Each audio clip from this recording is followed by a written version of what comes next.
Does he get you? Does he book like your venues and stuff like that, or what does a manager for a rapper do?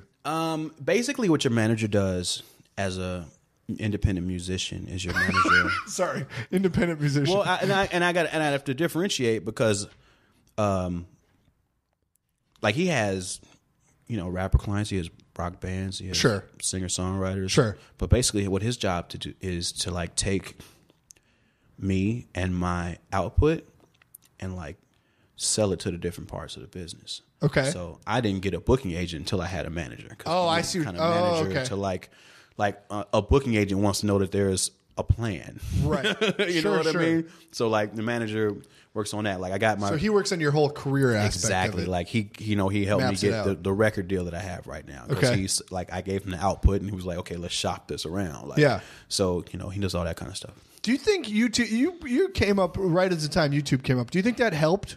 I don't know how much you put out on YouTube right away. Quite a. I mean, since my solo career, I mean, I'm 4 albums in now, and I've had like 2-3 videos every project, so I got a decent presence on YouTube now, and I have good friends. Like one of the guys I was in a group Thirsty Fish with, his name is Dumbfounded, and he's Asian rapper, and he did like the battles, and then he started like he got a manager who was really focused on YouTube. Yeah, and they built his profile. And, right, and his career is amazing. Yeah. Right now off of because as coming from the Project Blowed, this kind of DIY independent rap place. Right, our thing was always you make the album, you do shows, you tour, and then you develop that way. Right. But that's not the reality of now. The reality of now is if you take half of that effort and put it into creating a YouTube presence, then you will reap way more rewards from your effort. Well, you can, but also it dilutes it, I feel like, quite a bit because there's all these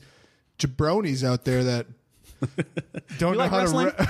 You like wrestling? No, I don't. Oh, I love wrestling. I used to as a grade schooler, but you know what I'm saying? Like, I feel like at the same time, because like what I feel like is a great podcast, but it's lost in the masses that is ubiquity known as podcast. Well, the thing about YouTube is YouTube. It's all marketing.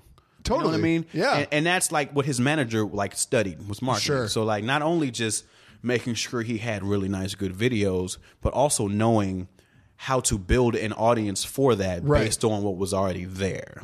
You know what I mean? Totally. And so like that's the thing. Like that's what my career was missing for a long time was like people to help with the marketing and the branding, and that's all that all of us content creators always have to think about is how to differentiate. Totally.